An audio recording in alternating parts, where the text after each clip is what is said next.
Welcome back. As you know, I am Eli, the computer guy, and today we are going to be taking a question from the peanut gallery. And the question from the peanut gallery is should I interview for a job that I know I'm not qualified for? So now the important thing to understand about this question is this is not a question about whether you should apply for a job that you're not qualified for. The answer is, of course, yes. Apply for every kind of job that you want. This is the question of what happens when you get interview opportunities, and basically when you're looking at the requirements for the job before you go into the interview, you realize, holy crap, I don't think I can do this, right? Basically, this comes up with a student of mine. They were showing me, I think they're having the interview today, and they showed me that basically what the job is for, and I know them, and they're a good person, and they're a good technology professional, but they're just not qualified for the interview that they're going for. And so basically, the question that this person had is, should I cancel this interview? Should I even go? Now, the first thing that you might be asking yourself when you hear this real world situation is why is this person being interviewed, right? So, this company and somebody at the company has decided to interview this person, even though they're most likely not qualified for the job. Well, the first reason may be is that you basically submitted your resume to this company, and even though your resume doesn't fit the full description of the job that they're looking to fill, that they see something there that they think is valuable, right? So one of the big things to understand with any company, right, is you as an employee, you as an outsider, you only see a very small part of it. And so basically that one job posting that you saw, that may be one job posting out of 50 more job postings that they have. Or that may be a particular job posting and they're planning to put out a number of new job postings within the next week. And so they figure, hey, why don't we get a head start on interviewing people? And even if they can't take this particular job, maybe they'll be able to get one of the other jobs. One of the other issues you run into is sometimes, tokens are a valuable thing. Welcome to the real world. Why do you get paid? Who the hell knows why you get paid? Again, I had a buddy of mine. I had a buddy of mine making a crap ton of money at what seemed to be his dream job in cybersecurity a number of years ago, and he was losing his mind. He was making a lot of money. It was a good title, the whole nine yards, and he was trying to figure out how the hell to get out of the job. And I asked him why. I was like, well, that doesn't make any sense. And basically, he said, Eli was a government contract, and it was like the government contract requires somebody with my title. The work that needs to be done does not require somebody of my skill set, right? Again, you think about bureaucracy and red tape. Think about it with A plus, right? One of the only places A plus technician actually matters, right, is in the government world. If you're going to be swapping, RAM sticks, you need to be certified. How is Uncle Sam supposed to know you're qualified to swap a RAM stick unless you got your A plus certification, right? And so sometimes with companies, they need people with particular titles, not necessarily to do the job that you think that they would be doing, sometimes to quite literally just that needs to exist in order for the company to do other things. Again, I saw this in Baltimore. Again, Baltimore, 65% African American. There were some very successful African Americans out there that were basically tokens at technology companies. Right? Technology companies needed X, Y, or Z. They went out and they literally hired X, Y, or Z, and then people were out playing golf all day because they were not hired for actually doing the task sometimes. And so this is something to think about, right? So you see a job and you're getting interviewed for something that's above your your pay grade that you think is the company may have requirements that you do not understand. The actual needs of the company, again, might be something that you do not understand. And also, one of the other things to be thinking about is if you've submitted your resume to this company and they're calling you back, is you might be the best option. Again, one of the things I really want to get through people's heads is everybody has this authority complex in our society. There's this idea, right? The 1% have their knees on the rest of the 99%, right? That's a good myth. That's a good narrative. Things with narratives is most likely, generally, they're not actually true. And one of the big problems you run into, like when you're running a company or you're hiring people, is you can only hire the best of the people that apply and of the people that say yes. I think about this when I started in the corporate world, right? So I was started with electronics in the Army, got my BS degree, went in the corporate world, was getting certified in the MCSE, went in the corporate world, and I got a job. My first job at 24 years old was utterly, stupidly insane.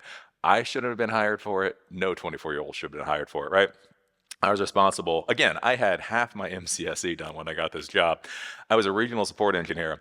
I was responsible for the desktop systems, the server systems, the network, the telephone systems, $500,000 build outs. Would build out 3 offices while I was with that company, right? It was just literally insane. So basically, I kept my mouth shut for the first 3 months at that job because I was barely treading water and I really didn't want to get fired. Literally, the only reason I took this job is I was specifically told by the person that I was getting hired by is that somebody was going to fly in for 2 whole weeks and basically mentor me and make sure I knew what the hell was going on.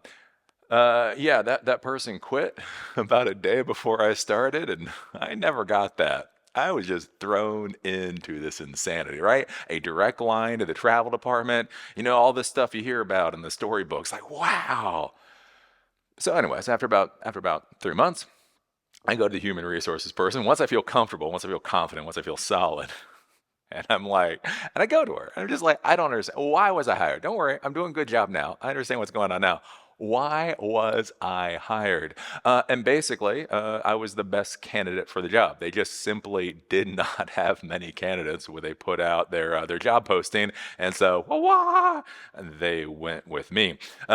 So again, that's sometimes how it works. So if you've got an interview with a company and it seems like it's outside of your pay grade, they may hire you for reasons that you do not fully appreciate, you do not fully understand. The other reason that you might be sitting there at that job, unfortunately, why this person is probably going for that interview, is one of the things to understand is that recruiters, any kind of recruiters, military recruiters, tech recruiters, they're all bastards. The number one requirement for being a recruiter of any kind is that you have no soul. They don't really care why you don't have a soul. Maybe you lost a bet with the devil. Maybe you forgot it somewhere when you were running out of the house after a one-night stand. The recruiting companies don't care why you don't have a soul, as long as you do not have a soul. And morals or ethics or sense of right or wrong or any of this crap, right? So one of the things you have to understand about tech recruiters is that generally, depending on where they are, they can get paid up to 25% of your first year salary. So if you're a $100,000 a year employee, they find you, they bring you to a company, that company hires you. As long as you stay with that company, like 6 or 8 months or something like that, they will walk away with $25,000. If you're a $200,000 a year employee, they'll walk away with $50,000 simply by taking you, presenting you to the company and having the company hire you, and you're there for however long, right? One of the important things to understand is the business dynamics here. Again, this is one of the big problems we get to in the tech industry is success and failure is actually different amongst many different members of the people that are in the tech community, basically the people that are making these organizations run. What salespeople are judged off of is not the same as what the sysadmins are judged off of, which is not the same as the HR people are judged off of, which is not the same as the marketing people are judged off of. And so one of the big problems is when you get companies and organizations is you have all of these people.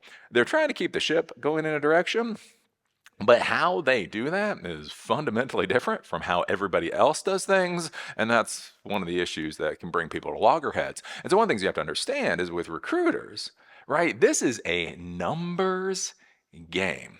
And basically, though, the more people that they throw at companies, the more likely it is that the company will hire the person. And even if they don't get hired for a particular position, maybe they get hired for something else. And again, that recruiter still walks home with $25,000. That's where the old joke of the whole Java versus JavaScript thing, right? So again, back when I was in the Baltimore area, I saw this happen with a few poor people, right? Where they would get hired. They would get hired for companies, and they'd walk in. And then there would be like this Java code base. And they're like, yeah, that's great. I know JavaScript, right? Well, the thing was, right, the recruiter doesn't know a damn thing, right? So JavaScript has Java in it. So if you do JavaScript, obviously you can do Java. Again, hiring processes aren't necessarily as good as people would want. And all of a sudden, you now have a new employee sitting there at a code base they completely do not understand, right? Because of people just pushing people through the system. And so one of the things that you do have to be careful about is if you're getting interviews based off of recruiters, many times, if you don't trust that recruiter, if you don't know that recruiter, if they don't have, a reputation of sorts with you or the people that you know, the reality is a lot of these recruiters will just throw you at these companies, basically just seeing what sticks and what hits the wall, right, and stays there.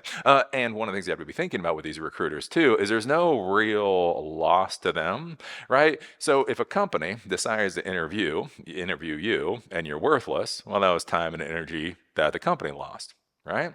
If you drive, put on your clothes, take time out of your day, use your gas money to go to the company, and it's a waste, well, you lost gas money on that time. That's your loss.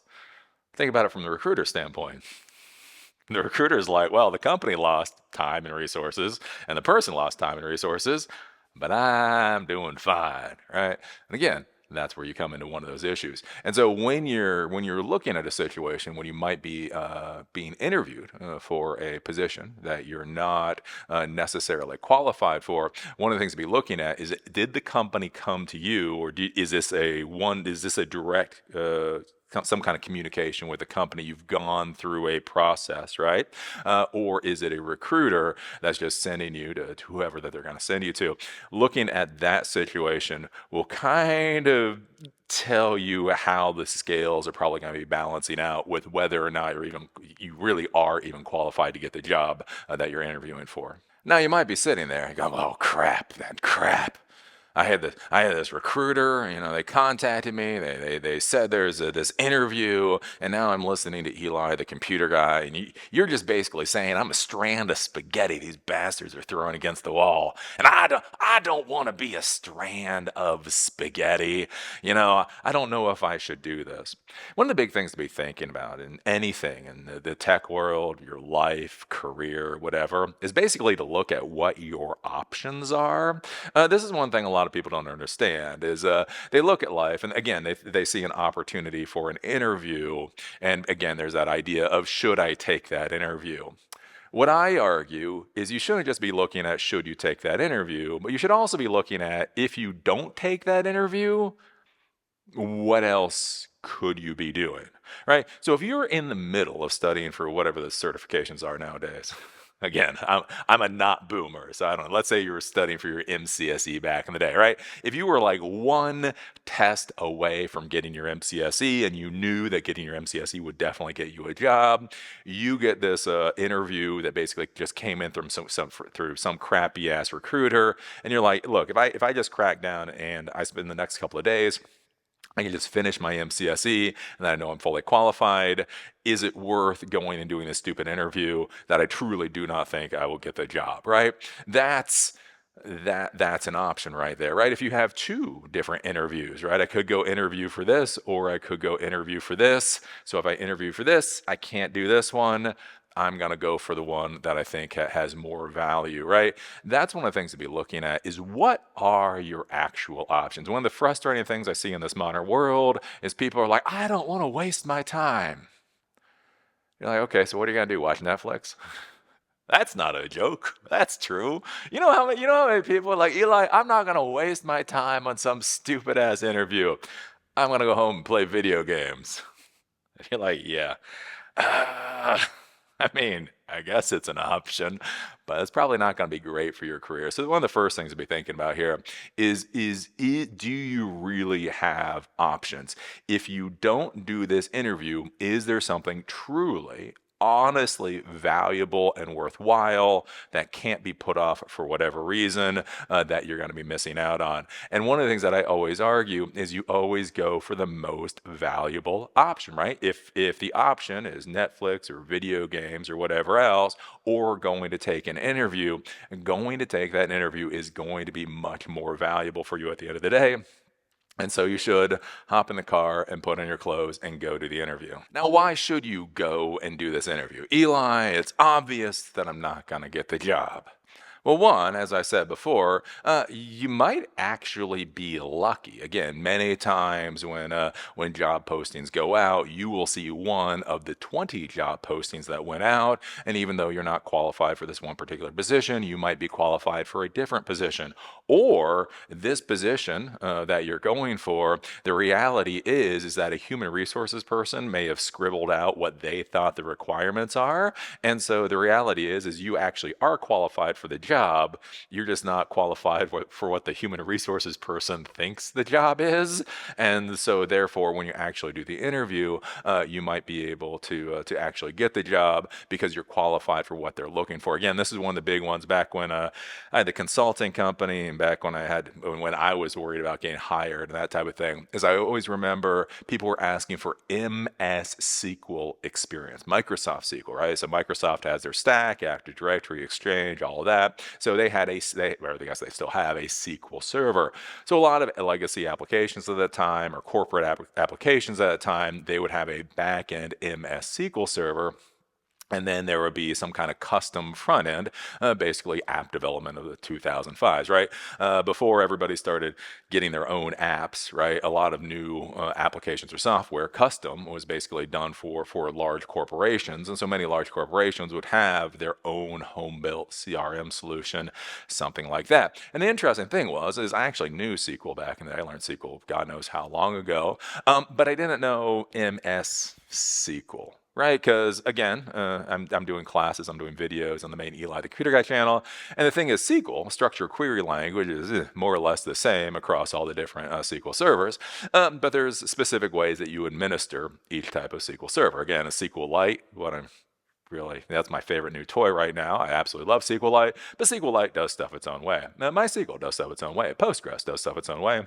MS SQL does stuff its own way. All right. So when I looked at these requirements, and they required MS SQL experience, oh no, right? I lost so much money.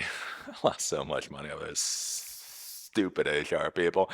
Anyways, the issue was is they didn't really need anybody with MS SQL experience, right? If the MS SQL database crapped the bed, there was maintenance contracts or coders or whatever to deal with that. What they needed is somebody to connect, basically install the front end application on the desktop computers and connect the front end application to the MS SQL database server and make sure the user account works. And that was it. So they said MS SQL experience. What they wanted is install app, put in credentials, walk away, right? And so again, that might be one of the things where you go in there and again, you see these qualifications, MS SQL, this, that, and the other thing, and what they actually need might be far less than what you're expecting. And so one of the big things with going in for an interview is frankly, sometimes you're lucky.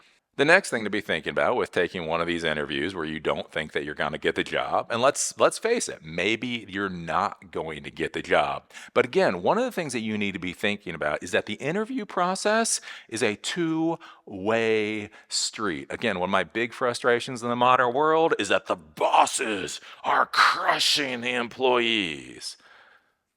Said by people that have not been bosses. Ask your boss how they feel about that, right?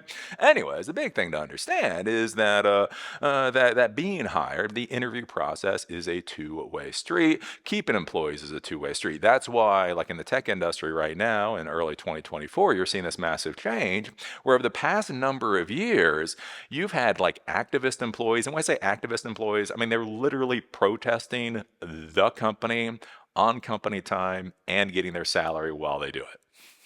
So, as they're earning their salary, they walk out the door to picket their own company and disparage their own company while that company is quite literally paying them. And you think about it and you're like, in what world, how does that even happen, right? And the reason is because for many, many years, we've had an incredibly tight tech labor market. Technology companies have been hiring more people than they've needed for a long time. And so basically, for some of these companies, it was like, well, we'd rather have activist employees than no employees. And so that's what you've had for a number of years. Now you see these large tech companies just laying people off, tens of thousands of folks at a time.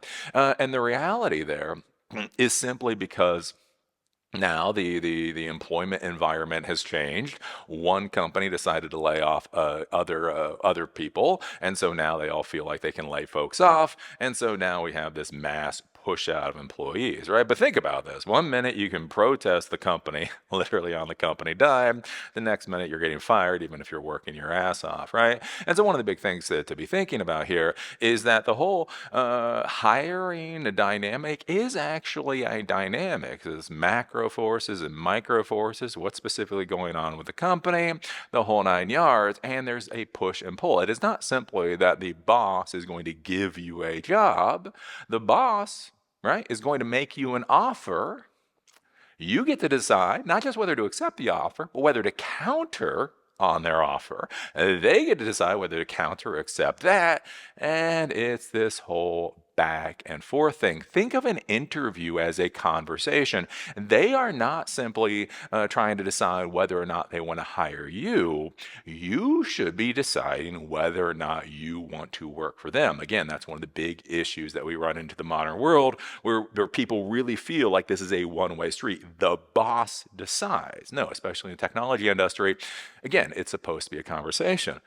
Well, here's the thing, right?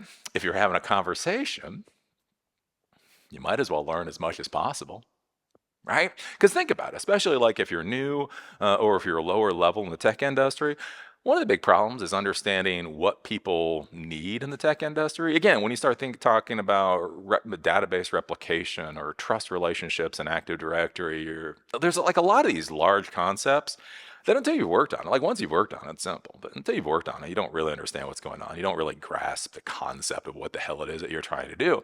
And so one of the things to be thinking about is when you go in for the interview and you have this conversation back and forth, you can ask them questions. So what stack do you use? What software do you like? What vendors do you prefer? Are you using Cisco or Juniper or Meraki? Do you even give a damn? Right? These are questions that you can ask so that you can put them into your memory banks. And so afterwards, you can go and you can do research.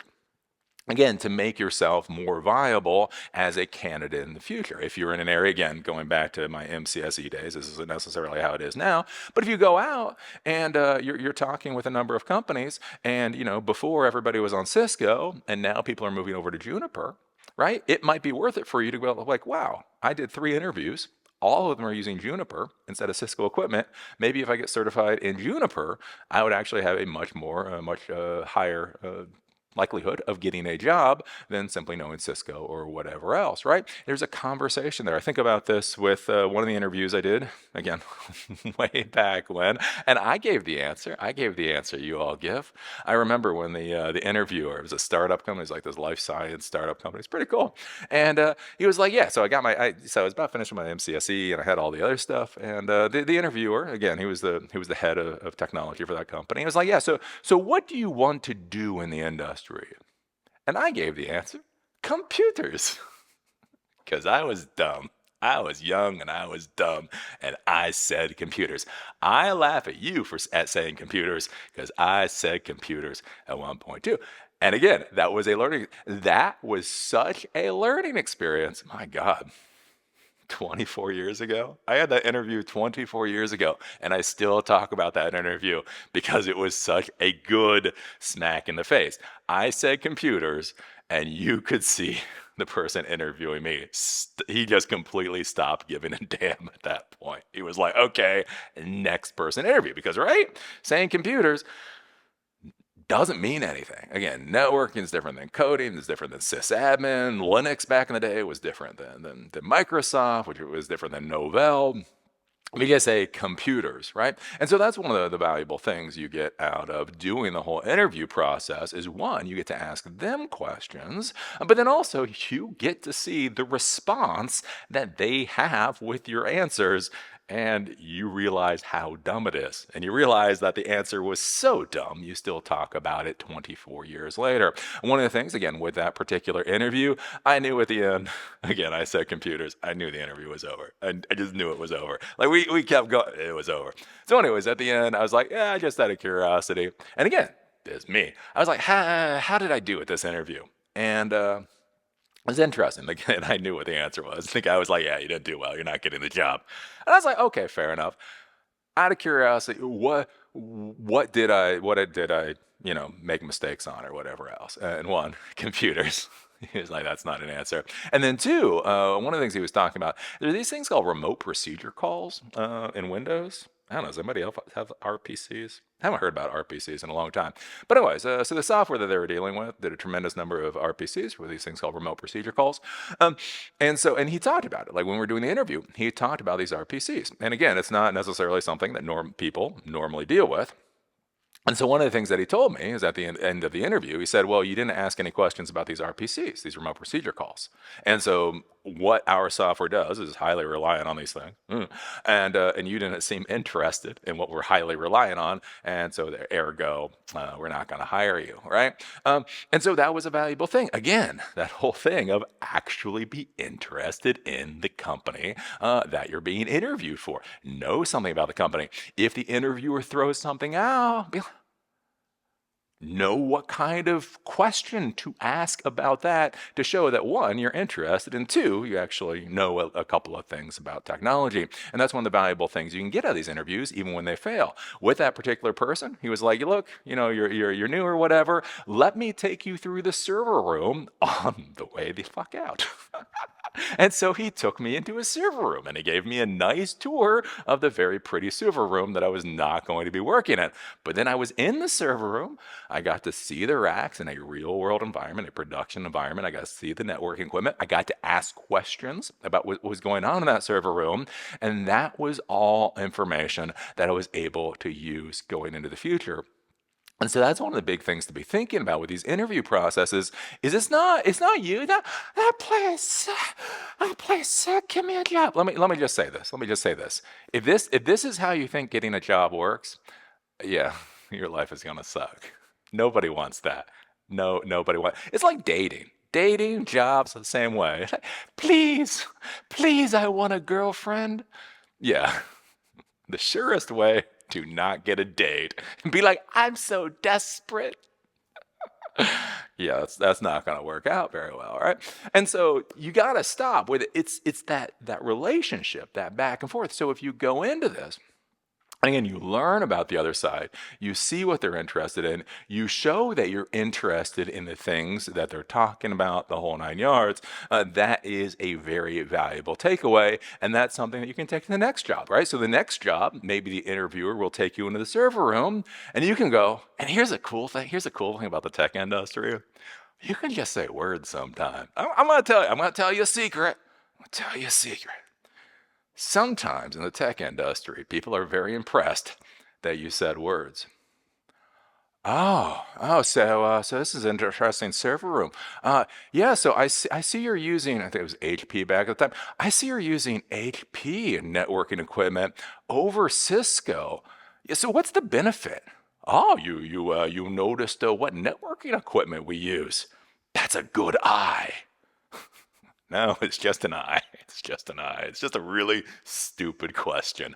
But you know what? It's a stupid question that makes it seem like you kind of sort of know what the hell you're talking about, right? And so this is the kind of stuff that you can take away from these interviews. And again, even if it's the first interview or even if it's the 20th interview, the more interviews you go to, the more you learn about what the companies want, the more you understand about how their environments operate, the better it's going to be for you at the end of the day versus, again, sitting at home and watching Netflix or playing video games. And one of the things to be thinking about with the tech industry, many times the decision makers in the tech industry are a rather small community. So if you're going out there and you're interviewing and you comport yourself well, one of the things that you can do is you can actually start adding contacts into whatever your version of Rolodex is are. Well, whatever the kids use nowadays, your contact list or your LinkedIn list or that type of thing, right? So one of the things to be thinking about, right, especially now, like I say with LinkedIn, is you go, you have a good interview. It's a good interview for a job you're not gonna get, right? But it was a good back and forth.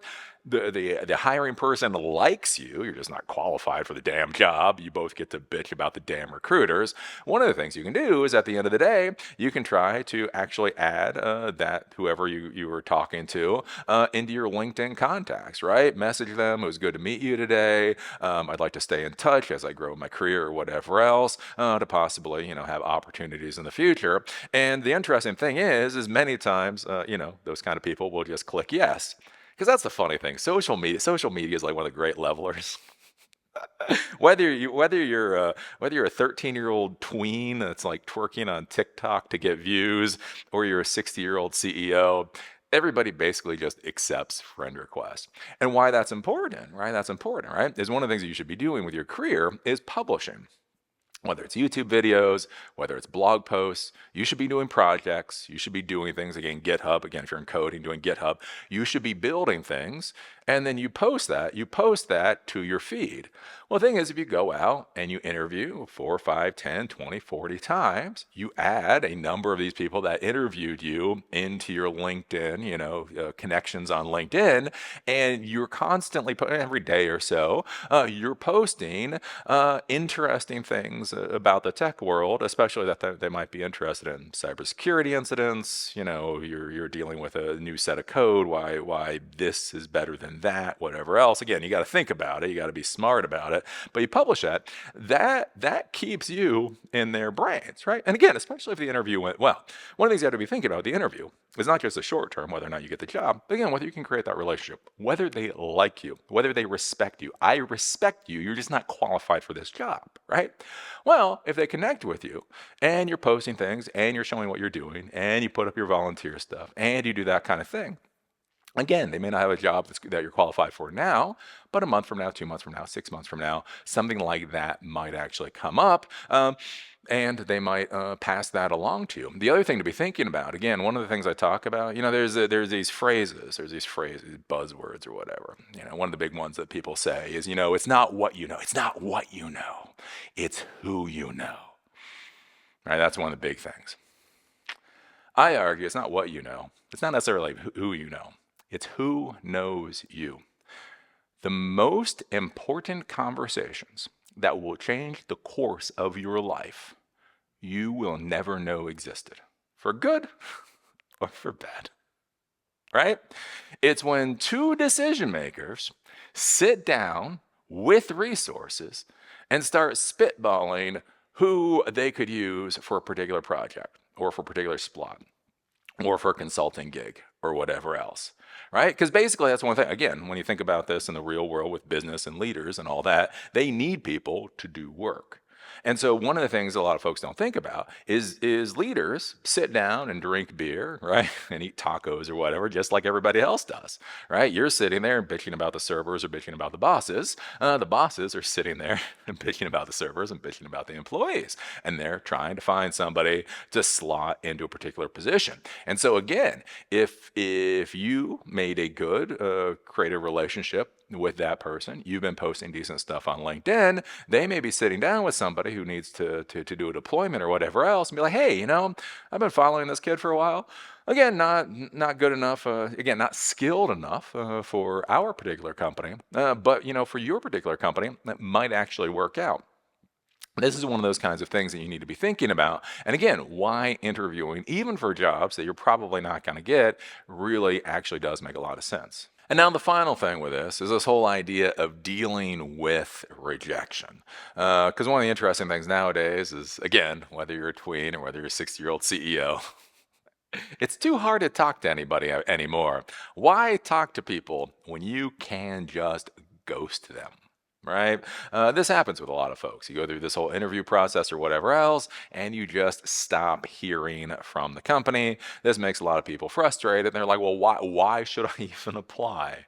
And it's like, well, because if you don't apply, if you don't do interviews, you're not going to get any job. Again, it goes back to that whole option thing.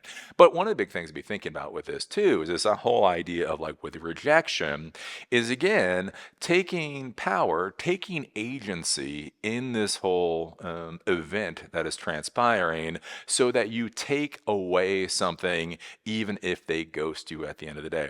Every time you have an interaction, I would argue with anybody, but every time you have an interaction with anybody in the tech profession, you should be taking something away. Even if you don't agree with it, even if you discard it later, you find it's not valuable, you should be taking something away so that you can think about it and ask, basically, is that a direction, you should take your career on?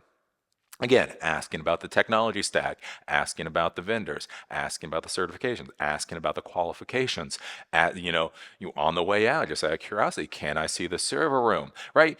If you go into the situation where in that situation, you're going to be taking something away. Like I may not be taking a job away and a paycheck away, but by God, I'm going to take something away from the situation. And then even at the end of the day, if they ghost you, you have still gotten something valuable from that whole interview process, right? And I think this is one of the big things for you to be thinking about is how do you take agency in this transaction? And it's not simply something that is happening to you, because that's the deal, right? If it just happens to you, of course you're going to get frustrated. What are you going to do? You're going to give up. You're not going to fail.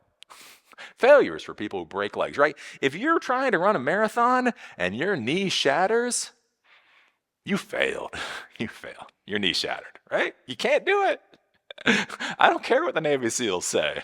You're not a Navy, one, that's a lie, and two, you're not a Navy SEAL. So here's the deal. You're trying to do a marathon and your knee shatters, you failed. You cannot complete that marathon, and so you failed. It's fine. It's fine. You broke your kneecap, right? But most people give up, right? And what most people do is they're running. They're trying to do something. Oh, and then they feel like a little sore. And they're running. Oh, I feel a little tired. And then they're running. And they're like, oh, maybe it's hot today. Maybe I'm getting dehydrated. And then they go for however long. And they think, it's not worth it. I can't do it. And they didn't break their kneecap. They didn't get dehydrated and fall over. They stop, right? If you're running and then you stop and then you walk away, you did not fail. You gave up, right? Which is what most people really do. And so one of the things to be thinking about, again, trying to get in the tech profession, is the biggest problem is that people give up. They don't fail. They weren't walking down the road one day and some psycho came out of the woods and chopped off both their hands. Right? How am I supposed to type? I got no hands. Right? That would be failure. The Mexicans stole my hand. The immigrants stole my hands so that they can be coders, because that's, how the economy works. Anyways, right? Most people, that's not what's going to happen, right? They're not going to stroke. I was learning how to do Python, and then I had a stroke. That's a failure.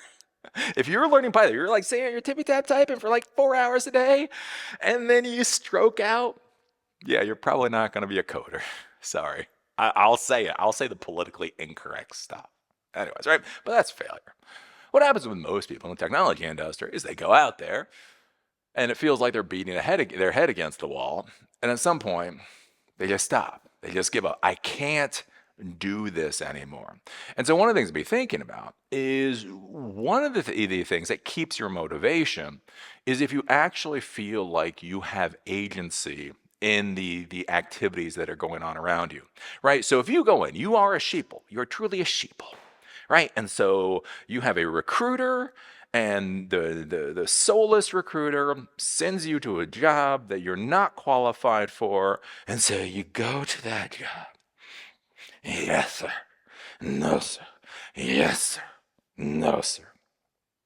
And then you walk out of that job, and you don't hear anything else, because you sucked, because you have no agency in your own life. If you have no agency in your own life, why the hell should I hire you? If you do not take enough interest in your own life to take agency in it, what the hell's going to happen in my server room when stuff starts failing, right? Anyways, but think about that. Oh, I go to the interview. The interview sucks. I go home. Nobody calls me. Hell, if I did that 10 times, I'd probably give up too. That sounds horrible. That sounds horrible, right? Who wants to go through that? Nobody. Again, you go to the interview process.